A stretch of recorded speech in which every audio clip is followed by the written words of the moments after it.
Semana número 2 en el extract número 3. El tema que vamos a trabajar esta semana, o al menos en este video, es el tema de cartografía, ¿sí? Pero antes de decirte que para entender este temita, te recomiendo revisar la semana 1 en el extract 2, ¿sí? Entonces chicos, continuamos ya de una vez. Comenzamos.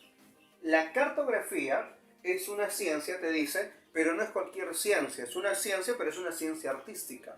Significa que vamos a tratar de representar el medio físico en un papel, ¿sí? Por eso justamente la palabra cartografía, carto, significa papel, cartón, y la palabra grafos, ¿sí? Significa descripción. Entonces vamos a describir lo que observamos del medio físico en un papel, ¿sí? Entonces eso es el concepto sencillo. La cartografía es una ciencia artística, es una ciencia que busca representar el medio físico, es decir, toda la Tierra o una parte de ella en un documento plano o en un papel como tal. Veamos el concepto, dice así: es una ciencia artística que se basa en la descripción y representación de los fenómenos espaciales. ¿A qué se refiere con eso?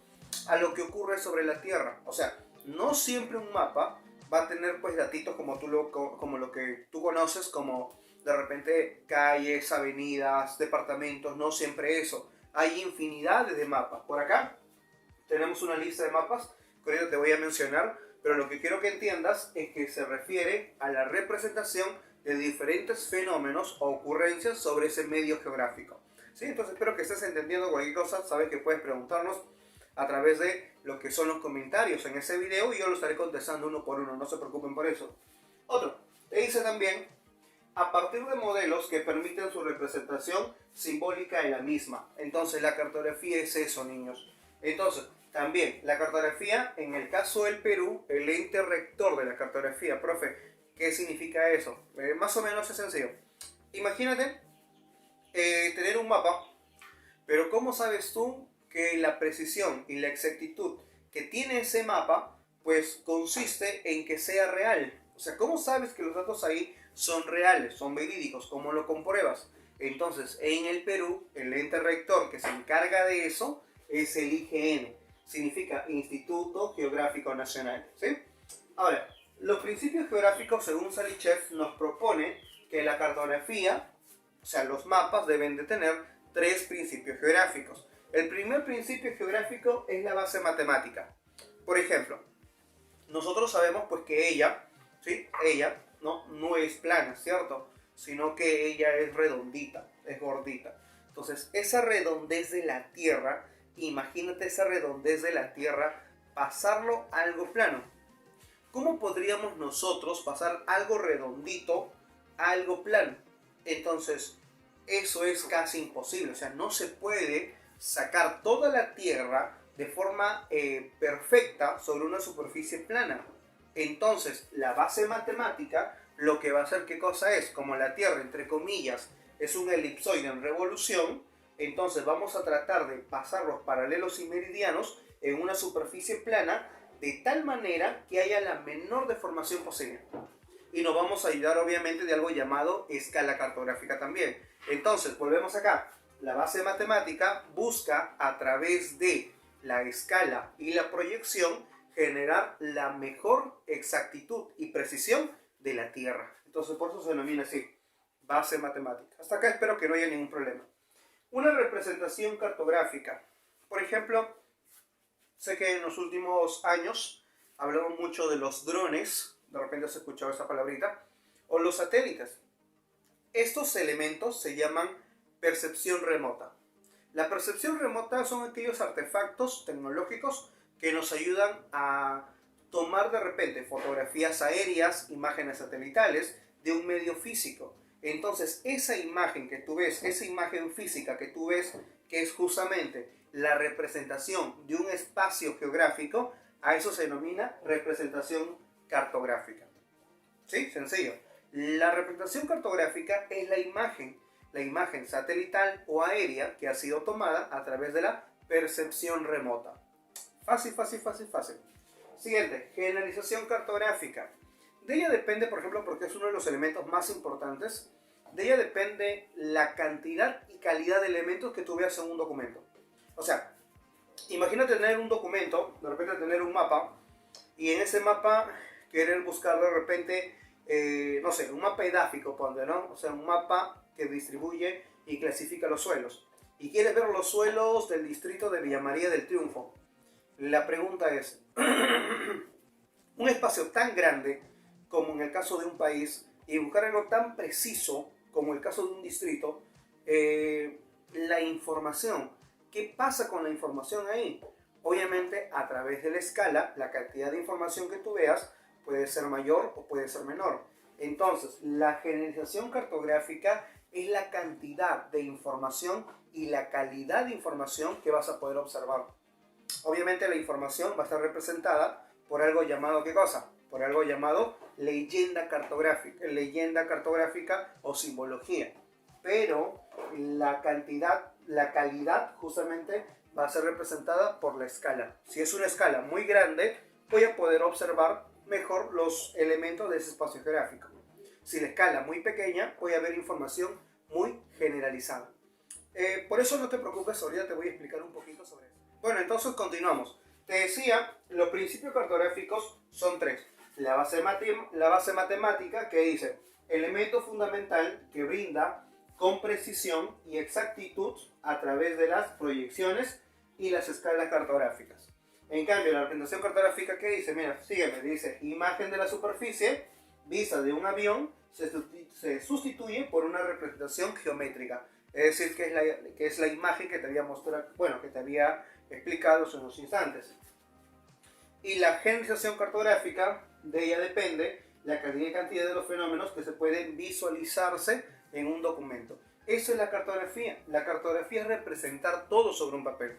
En los últimos años con la tecnología no solamente avanza todo lo que tú observas en la sociedad, sino también muchas ciencias. Y ella, por si acaso, no es la excepción. La cartografía el día de hoy, a través de las percepciones remotas de la tecnología y también de software, computadoras, va a generar de forma digital el espacio geográfico. O sea, todo lo que tú observas se representa de manera digital. A eso se denomina cartografía automatizada. Eso se denomina también el famoso SIG, el Sistema de Información Geográfica, que significa que a base de muchos elementos va a tener que representar un medio físico, un medio de la superficie de la Tierra, en un medio digital. Eso es lo que hoy justamente se habla, chicos. Si ya nos viene una pregunta de Simulacro de San Marcos, te recomiendo revisar nuestro libro. En nuestro libro tomo 1, ahí podemos encontrar un poquito de lo que es ese tema de la cartografía automatizada. ¿Sí? Entonces, la cartografía ya sabemos qué cosa es. Y va a representar tres documentos importantes. Uno son los globos terráqueos, los mapas, los planos y las cartas topográficas. ¿Sí? Esto solo es el primer extract. En el siguiente extract vamos a continuar todavía porque recuerda que cada tema, cada semana de la pre son 2 pizarras completas. ¿Sí? Entonces, continuamos con la primera representación. La primera forma de representar son los famosos globos terráqueos. Ese globo terráqueo que tú ves acá, bien bonita ahí, tú la ves gordita, vamos a encontrar primero paralelos. ¿Y qué son los paralelos? Los paralelos son estos círculos de acá. Estos círculos se llaman paralelos, ya lo habíamos visto en el extract 2. Y estas líneas verticales se llaman meridianos, no te vayas a olvidar. Meridianos paralelos. Y a la intersección se denomina una, ponlo en los comentarios ahí, para poder ver de qué nos está siguiendo en el video. ¿Sí? Entonces, ahora, el globo terráqueo es la mejor representación de la Tierra. Profe, ¿por qué? Imagínate a la Tierra bien bonita y verla desde el espacio. Entonces, como tú la ves desde el espacio, está conservando su forma. Como conserva su forma, entonces significa que es la mejor representación de la Tierra, porque el área y la forma de los continentes se van a mantener. Porque recuerda, un globo terráqueo no es barato, es muy costoso, es costoso. ¿Por qué? Porque justamente hay una fidelidad, si se puede decir así, entre la proporción de la dimensión en ese documento y en la distancia real. O sea, los datos tienen que ser reales en pocas palabras, ¿sí? Sencillo. Otro, su información es muy generalizada.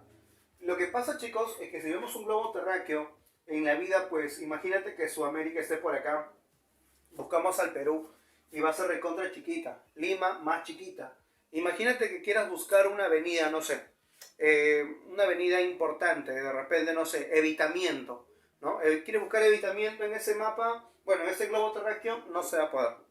La información es muy básica, es muy simplista.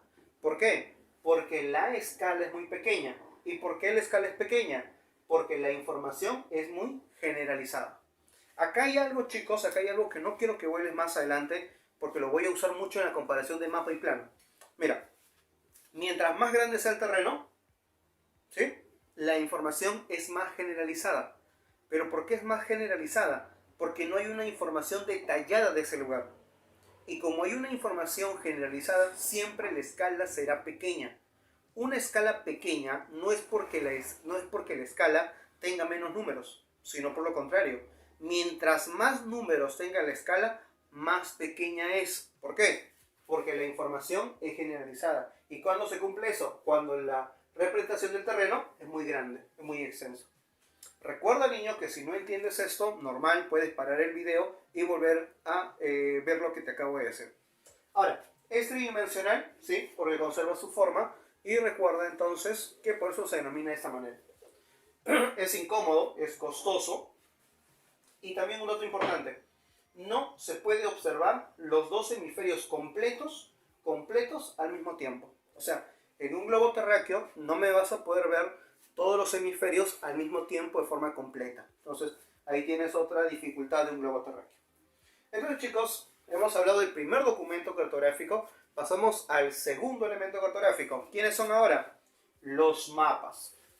Los mapas, primero recuerda, un mapa, concepto de un mapa, dice, son representaciones planas, no le digas, de la superficie curva de la Tierra. O sea, imagínate pasar algo curvo a algo plano, que puede ser toda la Tierra o una parte de la Tierra. No es fácil hacer eso. Por eso justamente los mapas, acá tenemos otro concepto. Ese concepto que está acá es un concepto del IGN, ¿ya? Es bonita, dice así. Es la representación, que es un mapa gráfica de la superficie plana a una escala, te dice, determinada de los accidentes naturales y los hechos plasmados por el hombre. Entonces, los elementos que nosotros veamos en la Tierra, como puede ser de repente una ciudad, carreteras o cosas naturales como montañas, cordilleras, y representar todo eso del planeta o un segmento de la Tierra, pasar de algo curvo a algo plano a través de una escala, a eso se denomina mapa. Espero que no tengas problemas con ese concepto. Ahora, pero para nosotros decir qué cualidades o qué características importantes tiene que tener un mapa, tenemos que saber que los mapas deben tener esas 5 cualidades: la precisión, la expresión, la legibilidad, la eficacia y la belleza.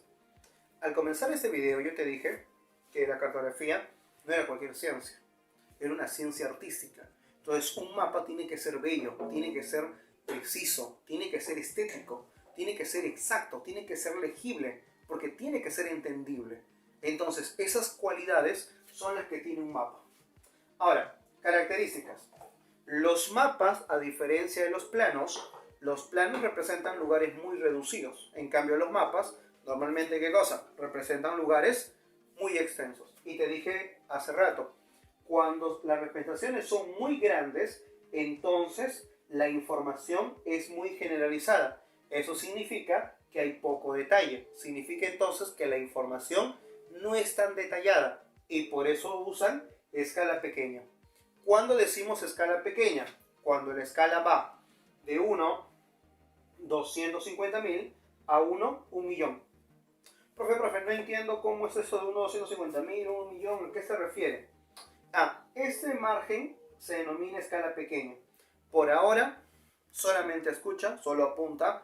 En el siguiente extract, que es el número 4, pues te voy a explicar las escalas, así que no te preocupes por eso por ahora. Ahora, te dice también, la mayoría de mapas son bidimensionales. Profe, 2 dimensiones, claro. Pero cuando tú me hablas de 2 dimensiones, es porque un documento tiene, ¿qué cosa? Tiene el ancho y tiene el largo. Entonces, si vamos acá, el ancho, ¿qué serían? Los paralelos. Y los paralelos, cuando se miden desde el ecuador, hay un ángulo. A ese ángulo, ¿cómo se llama? Se llama latitud. Y cuando el ángulo se formaba por líneas verticales, que sería pues el largo, En ese caso, desde Greenwich, esa medida angular se llamaba ¿qué cosa? Longitud. Entonces, ¿ves qué tan fácil es? Los mapas representan lugares extensos. Por eso la información es generalizada. Y como tiene poco detalle, por eso justamente la escala es pequeña. Como tiene pequeño detalle, por así decirlo, entonces tiene pequeña escala. La escala es pequeña porque más ceros tiene. Profe, ¿por qué tiene más ceros? Tiene más ceros porque el terreno, que ha sido inmenso, ha tenido que ser reducido lo más posible, y eso ha hecho que la información sea generalizada. ¿Entendiste? Mira, esto es bien sencillo, ¿eh?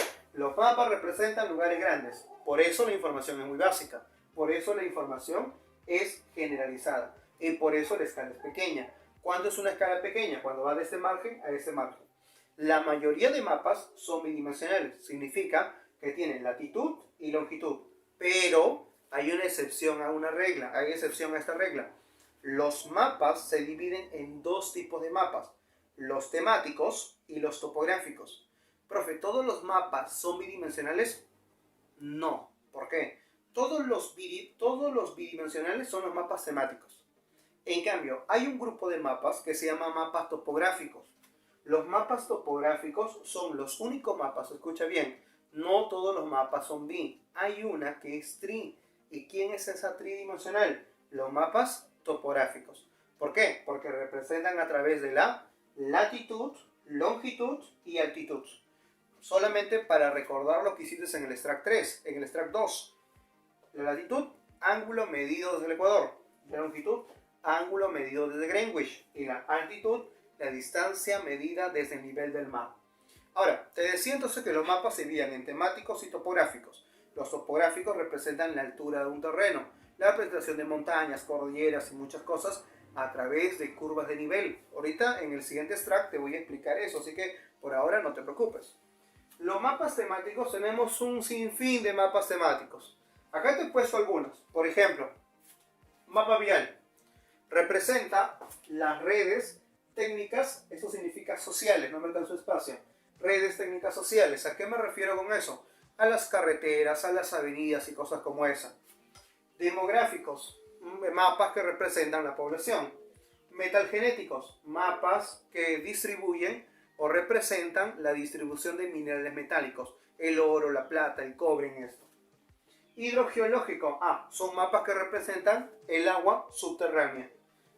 Climático, diferentes tipos de climas. Recuerda que nuestro país es un país muy rico en el tema de climas, entonces un mapa climático es necesario para ver pues las condiciones de la agricultura, ganadería y otros temas como el turismo para generar un bonito ambiente. Mapa geológico, las formaciones geológicas sobre la Tierra. Llámase eso falla, placas, montañas, cordilleras, un conjunto de relieves. Un mapa forestal, la distribución de árboles, la distribución de bosques, de foresta, de árboles como tal. Agrícolas, obviamente zonas agrícolas, eso es un tipo de mapa económico. Los edáficos o mapas edafológicos son aquellos que representan el suelo, el terreno, ¿sí? También se llama así, edáficos o edafológicos. Los crenológicos son aquellos que representan puntos calientes, aguas termales, por ejemplo. Agrozoológicos, los pasos naturales. En las mesetas, recuerda que son montañas que no terminan en punta, encima de ella encontramos pasto seco. Entonces, ese pasto seco es un pasto natural como el famoso Ichu, ¿sí? Ahora, un mapa meteorológico son aquellos mapas que representan los diferentes tipos de tiempos atmosféricos que va a haber en una región o en una localidad. Mapas políticos son aquellos que representan, por ejemplo, los países, los departamentos, las provincias, los distritos, en ese orden, ojo. Villarreal ya preguntó algo parecido, así que aprenderlo siempre. Mapa geomorfológico. Estudia la distribución de relieves. Por eso la palabra geomorfo. Morfo formas de la Tierra. Orográfico, montañas y cordilleras. La palabra oro significa justamente eso. Fitogeográfico y zoogeográfico. Distribución de cada especie. Ejemplo, distribución de flora, distribución de fauna. Hay una pregunta bien bonita de San Marcos que nos preguntaba por la finalidad de los mapas. Está bien, los mapas podemos tener muchas características como las que te mencioné, pero ¿por qué es importante un mapa? ¿Cuál es la finalidad de ella? Y chicos, la finalidad de ella es que buscamos ¿qué cosa? Representar lo que nosotros observamos en el medio físico en un papel para tenerlo ahí y poder ordenar y planificar a futuro un espacio adecuado. Es decir, que a través de la cartografía buscamos algo llamado ordenamiento territorial. Me importa que el espacio sea aprovechado eficazmente, así como también los recursos. Y para eso, y por eso mejor dicho, usamos nosotros los mapas. Entonces chicos, esto ha sido el extract 3, tema número 2. Te espero en el siguiente extract. En el tema número 2, extract número 4. Te recomiendo revisar el extract número 3 porque hablábamos justamente de la primera parte de la cartografía. Entonces ahora estamos ya en un nuevo video. Como subtítulo te he puesto ahí los elementos de un mapa. Por ejemplo, en academias siempre te mencionamos que los elementos del mapa son 3. La famosa escala, la famosa leyenda y también lo que es las proyecciones cartográficas. Pero la pregunta es, ¿solamente existen 3 elementos o hay más elementos que no se mencionan? Y la respuesta, niños, es sencillo. Los elementos no solamente son 3, hay muchos más elementos. Por ejemplo, una de las tantas que podemos encontrar es el título. Un mapa, un elemento de mapa es el título para ver justamente qué estamos representando en ese documento cartográfico. En el extract número 3 yo te había escrito una lista de mapas temáticos. Mapas orográficos, mapas petrológicos, hidrográficos, climáticos, forestales y muchos más. Entonces, el título de un mapa nos dice de qué va a tratar ese mapa. Acá nosotros le hemos puesto como título Mapa Político del Perú. Te acordarás que en el extract 3 te mencioné que justamente un mapa político es aquella que representa los departamentos, las provincias, los distritos. Significa las demarcaciones, las divisiones. Y como sabes, en el Perú pues se divide en lo que son departamentos, provincias y distritos, ¿no? Al menos de forma sencilla y simple, así para decirlo. Otro elemento del mapa es la fuente. La fuente de un mapa se refiere al autor. Por ejemplo, si hubiera hecho un mapa a través de la cartografía digital, como te mencioné en el extract 3, pues hubiera puesto mi nombre, ¿no? Daniel Flores Gonza, y eso sería la fuente del mapa. Otro, la Rosa de los Vientos. Siempre en un mapa, cuando tengas un mapa de verdad, tú que de repente postulas a carreras de ingeniería sobre la Tierra, le llamas eso geológica, geográfica, minas y carreras como esta. Cuando veas un mapa, lo primero siempre es ubicar el norte, tu rosa náutica, tu norte, ¿no? Y después de tu norte, puedes ubicar hacia qué dirección vas a ir. Así se comienza, chicos, ¿ya? Otro, la leyenda. ¿Qué es la leyenda? Pues obviamente no tiene nada que ver con el tema de cartografía, por si acaso, ojo, no voy a hacer por ahí que tenga alumnos raros. ¿Sí? Entonces, una leyenda cartográfica se refiere a una parte del mapa donde hay un cuadro. Y ese cuadro tiene símbolos. Esos símbolos representan cosas que están en el mapa. Por ejemplo, si yo veo una línea de color azulito, entonces significa un río. Entonces, la leyenda, ¿qué cosa es? Es un cuadro de símbolos que tiene elementos convencionales. Escucha esa palabra. La UNI, por ejemplo, ya nos preguntó algo parecido. Nos ponía entre verdaderos y falsos y tenías que deducir si se refería justamente a esa característica. Decía, ¿la leyenda está conformada por elementos convencionales? Y la respuesta es que sí. Porque convencional significa que son elementos que uno ya reconoce. O sea, si yo veo una línea por ahí azulito, ya sé que es un río. Y otra persona que esté dentro del mundo de la geografía lo va a poder interpretar de la misma manera sin necesidad de ver la leyenda, quizás. A eso se refiere con símbolos convencionales. Otro elemento más, que también es muy conocido. Por acá, la grilla. Profe, ¿y eso qué es? ¿A qué se refiere con la grilla? Es fácil, niños. Mira, por ejemplo, en el extract 2 estuvimos hablando de geodesia. Y recuerda que en la geodesia encontrábamos a los círculos, ¿te acordarás? Esos círculos se llamaban paralelos. Pero también encontrábamos otra línea, acuérdate. Una línea que venía de manera vertical. Y eso se llaman los. Ponlo debajo en los comentarios para que puedas deducir justamente. Entonces, estas líneas horizontales y estas líneas verticales forman como rejas, mira. Y a eso se denominan grillas. Las grillas se refiere a eso, espero que no lo vayas a olvidar. ¿Sí? Ahora, también acá se menciona, chicos, la famosa escala cartográfica. Bien fácil. es una relación. Es una relación proporcional entre dos distancias. Profe, ¿qué distancias? La distancia del mapa con la del terreno. Ejemplo, si vemos este mapa, vamos a poder notar que de repente de Tumbes a Piura hay una distancia, imagínate, de 45 centímetros. Obviamente en la vida real 45 centímetros no está tan imposible, pero hay una distancia real entre estos dos puntos. Entonces la distancia real entre estos dos puntos y la distancia en ese documento, a esa relación proporcional aritmética se denomina escala cartográfica. Ahora, la escala, por ejemplo, ahorita te voy a explicar un poco más. Tenemos dos tipos de escala. Una, por ejemplo, que es la numérica, que le he puesto por acá, y la escala gráfica. En esta parte de la pantalla vamos a poder observar una escala gráfica. En concepto, una escala gráfica es también una relación obviamente proporcional, pero vamos a encontrarla dividida por segmentos. O sea, es una barra segmentada. Y normalmente esos pequeños segmentos son los centímetros. Y vemos también una distancia, que es la distancia real. Entonces vamos a dividir esa distancia real de la barra con cada segmento de centímetro, para hallar cada centímetro cuántos kilómetros tiene en el documento. Puede ser de repente que en un centímetro haya, no sé, 1 kilómetro, puede ser. Entonces esa escala sería unos 100.000. Profe, ¿cómo sabe usted que la escala de 1 centímetro por 1 kilómetro sería igual a unos 100.000? Ahorita te voy a explicar, así que sigue todavía con nosotros para que puedas entender un poquito sobre lo que es escala numérica y gráfica también.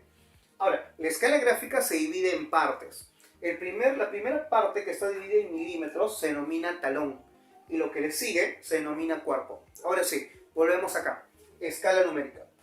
La escala numérica es una relación aritmética. Vemos, por ejemplo, acá que dice 1 y vemos acá un número largo, 1.000.000. Profe, ¿cómo se lee eso? Se dice entonces que la escala numérica acá es de 1 a 1.000.000. Pero, profe, ¿cómo? O sea, esta parte que es el numerador, porque esto es una fracción aritmética, te mencionaba, esta primera partecita es 1 centímetro en el mapa o en el documento cartográfico, que puede ser un plano, puede ser una carta o también un globo, así que cuidado. Entonces, este centímetro es lo que vale acá. Pero este centímetro acá, ¿cuánto valdrá en la realidad? A eso es la otra parte donde está el denominador. Entonces, cuando nosotros decimos, mira, no hueles, cuando nosotros decimos 1 a 1.000.000, significa 1 centímetro en el mapa es 1.000.000 de centímetros en la realidad. Y esta es la escala justamente de un mapa oficial. Si alguien te dice cuánto es la escala de un mapa oficial peruano, tú ya debes saber que es 1 a 1.000.000. Es teoría, no te la van a poner muchas veces. Hay una pregunta de San Marcos que nos pedía un problema de escala, y recuerdo que el problema no tenía la escala. Es como decirte, ¿no? La costa peruana de Tumbes a Tacna mide 30,8 centímetros. A escala de mapa oficial, diga usted cuánto medirá la distancia en el terreno o la distancia real. Entonces no sabe la escala, pero si te dicen mapa oficial, ya te dieron la escala por teoría. Así que ten mucho cuidado con ese tipo de preguntas cuando vengan teorías. ¿Ya? Continuamos. Ahora, en la escala numérica, como es una relación proporcional, cuando tengas que resolver problemas con referente al tema de escalas, yo te recomiendo usar esta fórmula. Det, donde la D mayúscula significa distancia real, es igual a la escala por la distancia del documento. Del documento cartográfico, recuerda, porque te dije que el documento cartográfico no solamente son los mapas, también pueden ser los planos, o pueden ser las cartas, o los globos terráqueos que vimos en el extract 3. Entonces, acá, antes de hacer un ejemplo como pregunta, tenemos que saber nosotros, recordar en realidad, porque esto no es nada nuevo. Tú lo conoces eso por otros cursos. Por ejemplo, 1 kilómetro es 1.000 metros. Y como sabes, 1 metro son 100 centímetros. Entonces, 1.000 metros, 100 centímetros sería 1.000 metros, 100 centímetros sería con 5 ceros. Entonces, tú tienes que saber que cuando tú quieres pasar de 1 kilómetro a centímetros, hay que aumentarle 5 ceros nada más al número que tú te están dando ahí, y todo queda tranquilo. Por ejemplo, si me dieran, no sé, 5 kilómetros, le pongo el 5 y 5 ceros y ya está en centímetros. Nada más. Es por eso que recuerda que hace rato te dije, si nuestra barra de la escala gráfica tenía 1 centímetro por 1 kilómetro, lo que yo hice mentalmente es al kilómetro aumentarle 5 ceros. Por eso dije la escala 1 a 100.000 de frente, ¿sí? Porque un kilómetro justamente tiene 100.000 centímetros. Ahora, voy a dejar un problema por esa parte de la pantalla y más o menos la pregunta dice así. Si el río Majes Arequipa es de 480 kilómetros, dice aproximadamente, y está representado en un documento cartográfico por un segmento de 16 centímetros, ¿qué escala ha sido elaborado? Entonces, vemos ahí el problema y primero hay que identificar qué nos pide el problema. El problema nos pide ¿qué cosa? Nos pide la escala, pero nos da la distancia real. ¿Cuánto es la distancia real? Fíjate ahí, nos dice que la distancia real de ese río es de 480 kilómetros. ¿Me está pidiendo qué cosa? Me está pidiendo la escala. Pero también me dice que en ese documento ese río mide solamente 16 centímetros. Entonces lo que tú tienes que hacer, ¿qué cosa es? Las escalas, niño, siempre están en centímetros. O sea, tú la tienes que demostrar en centímetros siempre. Ahora, esto tiene que estar en centímetros también. El problema te lo puede dar en metros, ¿sí? El problema te puede dar en metros, tú tienes que pasarlo. Si te da en milímetros, también hay que pasarlo. 1 centímetro son 10 milímetros. La distancia real te lo pueden dar o te pueden pedir en kilómetros, en metros, en decímetros, ya depende del autor de la pregunta. Entonces, como la escala está en centímetros, hay que pasar estos centímetros. Pero, ¿qué te parece si lo dividimos ya de una vez, no? 16 sería 1 y a 48 sería 3. Le bajo el 0 que está acá y ahora, como yo lo quiero a centímetros, hay que bajarle los 5 ceros. Entonces sería 1, 2, 3, 4 y 5. Y esto sería tu escala. La escala en esa pregunta entonces sería 1, 3 millones. Y se acabó. Así se resuelve un problema de escala cartográfica. Ahora vamos a hablar, chicos, del último elemento de un mapa que justamente se refiere a las proyecciones cartográficas. Por ejemplo, en el extract 3 se mencionaba que es muy difícil pasar una curvatura en la Tierra. Sabemos que ella es gordita, es redondita, pero pasar esto redondito a algo plano es imposible. Es como si tuvieras en ese momento una mandarina y tú quisieras pelarla perfecta para ponerla en un rectángulo. No se podría, van a deformarse, va a romperse algunas zonas. Lo mismo pasa. Entonces, representar a la Tierra en algo plano no se puede, porque justamente lo que pasa es que hay una curvatura en el planeta. Entonces, se van a usar las proyecciones. Profe, ¿qué es eso? Su concepto dice, las proyecciones consiste en eso, en proyectar, pero ¿proyectamos qué cosa? Paralelos y meridianos. Recuerda que la Tierra tiene paralelos que eran líneas más o menos así, horizontales, y meridianos que venían así. Entonces, todas esas líneas se pasan a un papel. En una proyección lo que se busca es proyectar los paralelos y meridianos de la Tierra en un papel plano. El problema es que cuando el papel tenga contacto con una parte de la Tierra, en ese lugar la representación va a ser más perfecta. En cambio, cuando no hay contacto del papel con la superficie de la Tierra, en esos lugares, como no hay contacto, pasar un punto de coordenada acá va a ser muy difícil y va a generar una deformación. A eso se denomina en cartografía una sobredimensión. Significa entonces que los lugares que tengan contacto con el papel siempre van a salir proporcionales a la distancia que en realidad tienen. En cambio, cuando se alejan van a tener una sobredimensión. ¿Qué significa? Que los continentes, ciudades o lo que estemos representando van a salir más grandes de lo que deberían. ¿Sí? Entonces, eso es una característica importante de una proyección antes de continuar, chicos. ¿Ya? Entonces no te vayas a olvidar de eso. Ahora, las proyecciones según su origen son clásicas, son básicas y son tres las más facilitas. Una de ellas son las cilíndricas, las cónicas y las azimutales. Recuerda que también le puedes llamar plana, ¿sí? No le digas. También le puedes decir plana, pero para que no se sienta mal, dile azimutal nada más. Entonces tienes tres, no te olvides. Las cilíndricas, las cónicas y las planas o azimutal. Ahí está, agarramos a la Tierra, la ponemos en un cilindro, pero recuerda este concepto. Si el cilindro es perpendicular con la línea ecuatorial, significa entonces que el cilindro como que está paradito ahí con la Tierra. Entonces cuando es perpendicular con el ecuador, a esa proyección se llama Mercator conforme. no te vayas a olvidar, la proyección cilíndrica, dentro de este grupo de proyecciones cilíndricas hay muchas. Una de esas tantas se llama Mercator conforme. ¿Y cuándo es una Mercator conforme? Cuando el cilindro es perpendicular con la línea ecuatorial. Cuando eso pasa, chicos, la zona de 0 a 30, latitud norte y latitud sur, es la zona que mejor yo puedo representar. Entonces, de 0 a 30, zona climática llamada zona tropical. Y cuando va de 0 a 30, es una zona de baja, ¿qué cosa? De baja latitud. Entonces, una proyección cilíndrica representa zonas de baja latitud, una proyección cilíndrica de tipo Mercator representa zonas de baja latitud, de 0 a 30, que son, y representa zonas tropicales. Una cónica no. Una cónica, cuando agarramos a la Tierra y la envolvemos como un cono, quiero que pienses que esto es el polo norte, la línea ecuatorial, y el cono lo hemos puesto así. No tiene, el papel no se pega mucho ni a los polos, ni a la línea ecuatorial, como te puedes dar cuenta. Entonces, la zona que mejor se representa es la zona de 30-60. Ya no se dice baja como en la Mercator, ahora se dice media. Ya no va de 0 a 30 como en la Mercator, ahora va de 30-60. Ya no es una zona tropical, ahora es una zona, ¿qué cosa? Una zona templada, ¿sí? Ahora, chicos, pasamos con la azimutal. Y ten cuidado con ella. La plana es un poco... no es tan fácil como piensas, ¿sí? La plana es un poco difícil, chicos, de entenderla. Profe, ¿por qué va a ser tan difícil? Lo que pasa, chicos, es que no hay una plana nada más. Hay varias planas, 3 planas para ser exactas.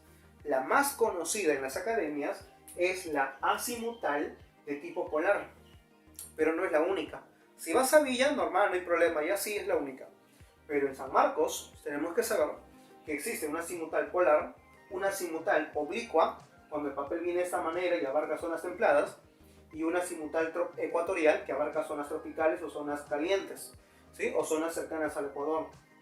Pero como lo más usual es mencionarte las azimutales polares, vamos a mencionar a ella. La polar ya no va ni de 0 a 30, ni de 30 a 60, ahora va de 60 a 90. Ahora es una zona de latitud alta, ya no es de latitud media ni baja. Ya no representa zonas tropicales, ni zonas templadas, sino zonas polares. Entonces, habrás visto que ninguna proyección, representa a toda la Tierra de manera perfecta. Siempre una proyección sacrifica un lugar por otro lugar.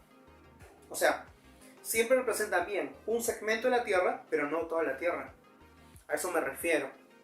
Entonces, cuando tú veas en una proyección cilíndrica que cada vez que tú te alejes de la línea ecuatorial, entonces acá la deformación aumenta. A mayor latitud, mayor deformación. Porque si te alejas de la línea ecuatorial, hay mayor deformación. En cambio, en una cónica es cuando te vas a los polos o al ecuador, ahí se deforma más. Y en una proyección azimutal de tipo polar, cuando te alejas de la línea ecuatorial, entonces hay una sobredimensión. A mayor latitud, menor deformación entonces. ¿Sí? Espero que hayas entendido ahí. Ahora, no hay solamente la proyección Mercator dentro de la lista de las cilíndricas. Por ejemplo, yo recuerdo en mis tiempos cuando yo postulaba, examen de admisión 2010-2, marzo, o sea, hace unos 10 años atrás, en mi examen de admisión me preguntaron por las proyecciones UTM, por ejemplo. No, imagínate, o sea, no vienen siempre esas preguntas. Por eso fue bonito esa pregunta. La proyección es UTM, es cuando el cilindro ya no es perpendicular a la línea ecuatorial. Escucha, sino que el cilindro está tangente, los meridianos son tangentes a lo que es el cilindro. Cuando eso pasa, entonces significa que se llama una proyección de tipo UTM, universal, transversal, de Mercator. Esa proyección, por ejemplo, ya no representa zonas solamente 0,30, sino va de 84 norte a 80 sur y divide la Tierra en 60 usos. El Perú está en el uso 17, 18 y 19. Entonces, las UTM es una proyección cilíndrica que justamente divide la Tierra en usos. Y como te dije, abarca más espacio de representación. Ahora, imagínate el cilindro acá. Imagínate los paralelos, que vienen así, los paralelos vienen así y los meridianos son así. ¿Sí? Hasta ahí bacán, ¿cierto? Agarramos ahora el cilindro y lo abrimos y nos queda esto. En una resolución de proyección cilíndrica nos vamos a percatar los meridianos son líneas verticales, como estas de acá. Y los paralelos son líneas horizontales, como las que vemos acá. Y ambas son perpendiculares. ¿Qué significa? Que forman 90 grados. Entonces, una proyección de tipo Mercator conforme siempre va a conservar la forma, porque conserva los ángulos, ¿ya? Entonces, en una proyección Mercator, como ves acá, quiero que te fijes algo importante. Los paralelos, que son justamente líneas horizontales, están como que juntitas acá cerca de la línea ecuatorial, porque te dije que ahí tiene menor deformación. Pero cuando tú te alejas, ¿qué pasa? Los paralelos se separan más. Y al separarse más los paralelos, el terreno se sobredimensiona. Entonces hay menor deformación acá y hay también mayor deformación en estas zonas. En una proyección cilíndrica, los paralelos son líneas horizontales que están juntas en el ecuador, pero se separan cada vez que te alejas del ecuador. Y los meridianos tienen la misma separación una de otra y son líneas verticales. Este tipo de proyecciones no representan los polos porque simplemente no se observan. ¿Sí? Hasta ahí espero que no haya ningún problema. Ahora, una proyección cónica. Agarramos otra vez al cono y lo abrimos. Y nos queda así, como si fuera un sector circular. Ahora, los paralelos que venían así, se han vuelto esto acá. Se han vuelto arcos concéntricos. En una proyección de tipo Lambert conforme, se refiere a que los paralelos, que son estos de acá, vienen ahora como sectores circulares. O como partes de un círculo concéntrico. Y los meridianos son líneas rectas que vienen hacia una dirección determinada. Los paralelos tienen la misma separación, es como acá en una proyección de tipo cilíndrica, ¿sí? Espero que no haya problema con eso. En una proyección azimutal, los paralelos que venían así, mira, redondito, redondito, redondita, esos círculos ahora son estos. Los paralelos son los círculos, este puntito es el polo norte. Este puntito es el polo norte y los paralelos que vienen así, vienen así, vienen así, son los círculos. Y los meridianos se dirigen a un punto. Entonces, los meridianos se dirigen a un solo punto. Significa entonces que los meridianos convergen en un punto. ¿Convergen en dónde? En el polo. Entonces, recuerda que converger significa unirse. Entonces, los meridianos convergen en los polos, haciendo que mientras más cerca al punto estés, más cerca al polo estés, menor deformación tengas, y si se te separa de ahí, siempre va a haber una sobredimensión. Hasta acá, chicos, espero que no haya ningún problema. Hemos hablado de los mapas, de los globos terráqueos, y que los mapas tienen al menos 3 elementos, ¿no? Lo que son las escalas, la proyección y lo que es justamente la leyenda cartográfica. Ahora vamos a hablar de los planos. Mira, por ejemplo, los planos ya no representan por lugares extensos. Ahora representan ¿qué cosa? Lugares más ¿qué? Más reducidos, más pequeños, más chiquitos. Distritos, calles, avenidas, por ejemplo. Pero recuerda esto, la información ahora es más detallada.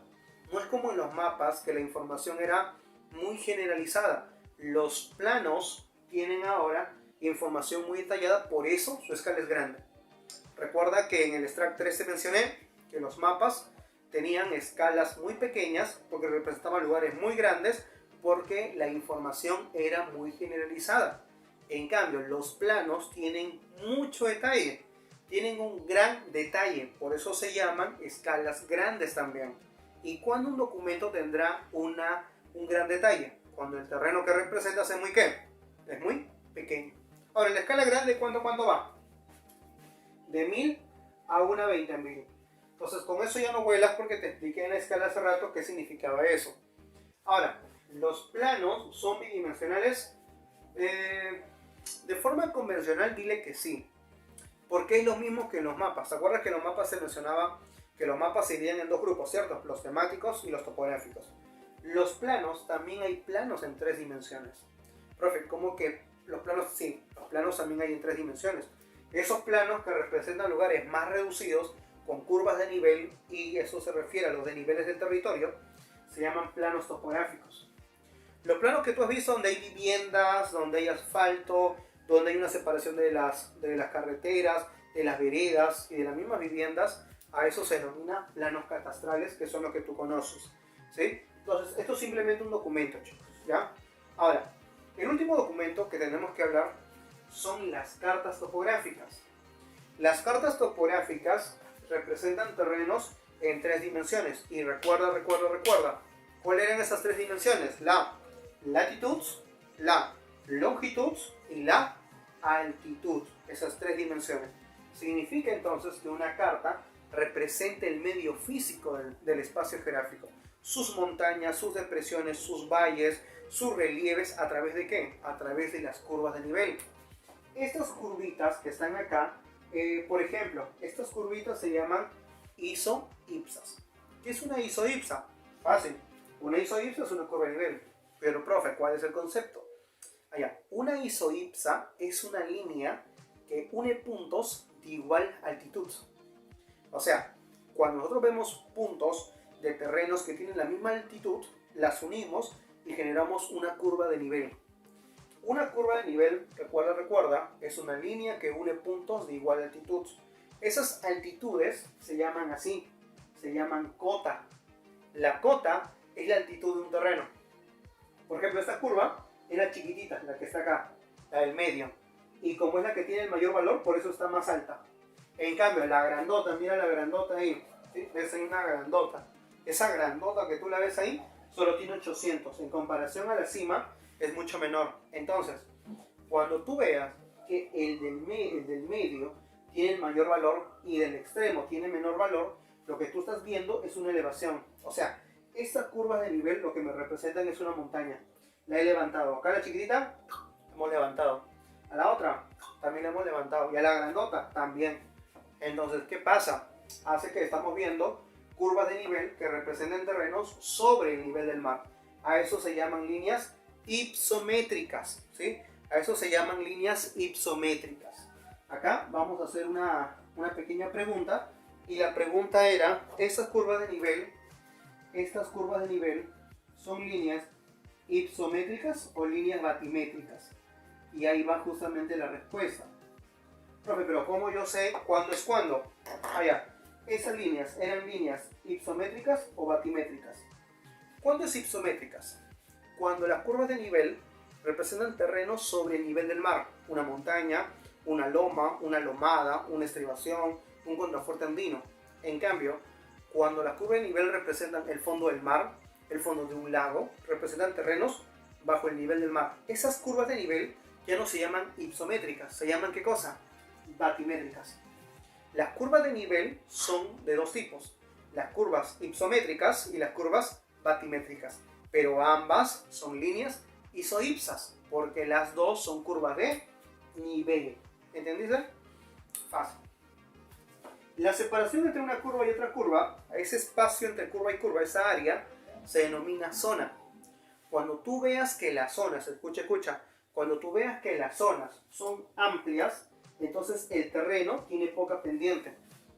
En cambio, cuando las curvas de nivel están muy juntas, significa ¿qué cosa? Que las zonas son angostas, en ese momento tiene mucha pendiente.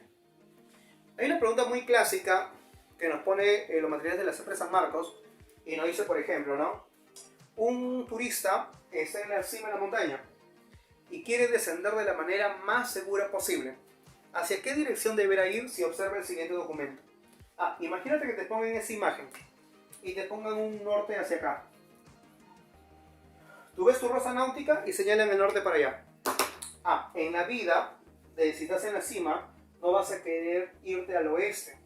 ¿Por qué? Porque como las zonas están muy angostas, las curvas están muy juntas y tienen mucha pendiente. La manera más segura de descender es ver en el mapa donde las curvas están más separadas para así descender de la manera más segura posible porque tiene menor pendiente. ¿Entiendes? Quiero que te des cuenta que las curvas están separadas de 50 y 50. ¿Eso qué cosa hace? Eso hace la acotación a una carta nacional. Una carta nacional, normalmente la escala siempre va de 1 a 100.000. ¿Sí? Una carta nacional siempre va de escala 1 a 100.000. Entonces, tienes dos datos importantes. Una carta nacional 1 a 100.000 y un mapa oficial de 1 a 1.000.000. Entonces, chicos, con este pequeño segmento hemos terminado ya con los dos extracts de la semana 2, el extract 3 y el extract 4.